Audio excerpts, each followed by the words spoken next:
জনৈক মুফাসসির বলছিলেন, একদিন বাইজিদের মাতা গভীর রাতে পানি চাইল। বাইজিদ দেখে বাড়িতে পানি নাই, দূরে পানি আনতে চলে গেল। পানি নিয়ে এসে দেখে মাতা ঘুমিয়ে গেছেন। বাইজিদ চিন্তা করে, এখন কি করি?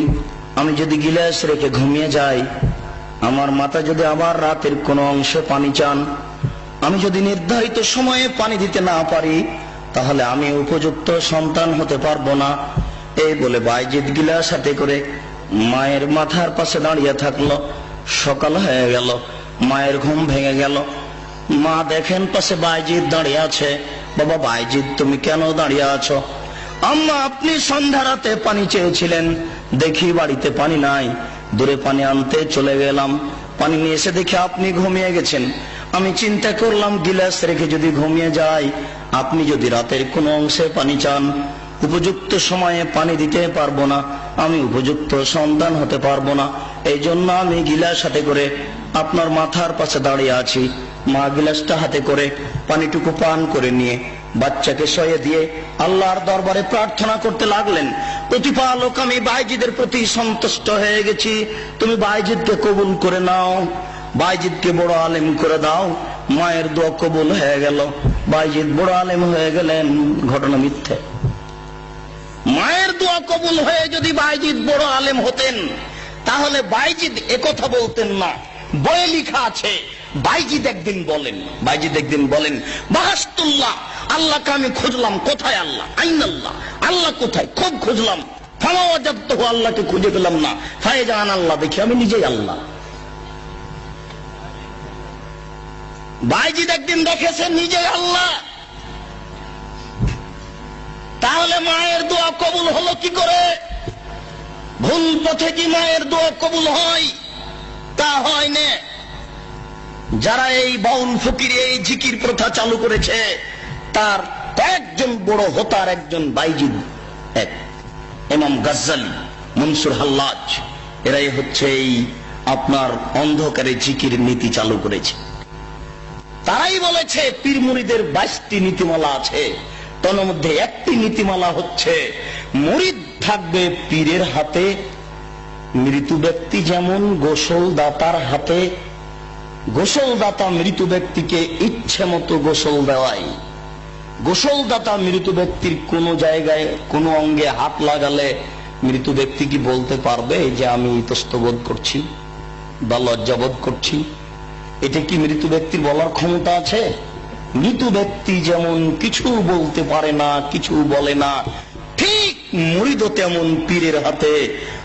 পীর মুরিদকে ইচ্ছা মতো কাজে লাগাবে, ব্যবহার করবে। একটু যদি কিছু বলে, তাহলে মুরিদই কেটে যাবে। এটা দেশে বাস্তবায়ন হচ্ছে, এটা মানুষ করছে, লাখো মানুষ এটা করে চলেছে। আমরা পিতা মাতার সেবার জন্য এরকম মিথ্যা কাহিনী জনগণের সামনে পেশ করতে চাই না। জাতির যদি বাড়িঘর করে দিতে না পারি, জাতির যদি রাস্তাঘাট করে দিতে না পারি, জাতির যদি স্কুল কলেজ করে দিতে না পারি, তাহলে জাতিকে চূড়ান্ত সঠিক ধর্ম দিতে পারবো, এতে আমরা বিশ্বাসী ইনশাআল্লাহ। ধর্মের নামে জাতিকে কোনোদিন ফাঁকি দিব না। ধর্মের নামে জাতিকে ফাঁকি দেওয়ার জন্য আমরা বাড়ি থেকে বের হইনি। এই বিষয়ে আপনাদেরকে বিশ্বাস রাখার জন্য, আস্থাবান হওয়ার জন্য, আস্থাশীল হওয়ার জন্য অনুরোধ করছি। আপনারা আমাদের প্রতি অন্তত শরীয়তের ব্যাপারে যথাযথ বিশ্বাস রাখেন, সফলতা অর্জন করবেন ইনশাআল্লাহ। আমরা ছোটবেলায় শুনেছি, এই বক্তার কাছে শুনে কান দিছি, আল্লাহ রসুলের সামনে একদিন জিবরাইল আমিন আসলো। জিবরাইল আমিন এসে জিজ্ঞেস করতেছে যে তোমার বয়স কত জিবরাইল? আল্লাহর নবী জিজ্ঞেস করছেন। তো জিবরাইল বলছে আমার তো মনে নাই, তবে সপ্ত আকাশে আমি একটা তারকা উদিত হইতে দেখতাম। এই তারকাটা 70,000 বছর উদিত হয়ে থাকতো, আবার 70,000 বছর ডুবে যেত। এভাবে করে আমি 75,000 বার দেখেছি, বলে না? তখন আল্লাহর নবী বলছেন, জিবরাইল তুমি কি জানো ওই তারকাটাকে? তো জিবরাইল বলছে, না লা আদরি, আমি তো জানি না। তখন জিবরাইল বলছে, আল্লাহর নবী বলছেন, ওই তারকাটা হচ্ছে আমি মুহাম্মাদুর রাসূলুল্লাহ। শুনে তো মানুষ আমরা কেঁদে দিতাম এক সময়, কিন্তু এখন দুঃখ লাগে আর হাসি আসে যে নবীর নামে কত সব বিভ্রান্তিকর কথা এই সমাজে প্রচলিত আছে, যা ছোটকালে বয়ে পড়েছিলেন নবী যে রাস্তা দিয়ে হাঁটতেন সেই রাস্তায় একজন বুড়ি কাঁটা পুঁতে রাখত। নবীর পায়ে কাঁটা ফুটলে নবী কষ্ট পেতেন, বুড়ি বড় খুশি হতো। একদিন নবী দেখলেন রাস্তায় কাঁটা নেই, নবী ভাবলেন বুড়ির কিছু হয়েছে। নবী বুড়ির বাড়ি গেলেন, দেখলেন সত্যি অসুস্থ, তিনি পরিচর্যা করলেন, বুড়ি ভালো হয়ে গেল। একেবারে ডাহা মিথ্যে কথা।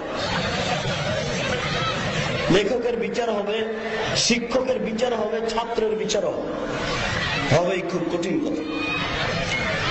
সাধারণ মানুষের উপরে অপবাদ লাগালে মারতে হয় 80 লাঠি, আর নবীর উপরে অপবাদ লাগালে মারতে হয় 80 160 লাঠি।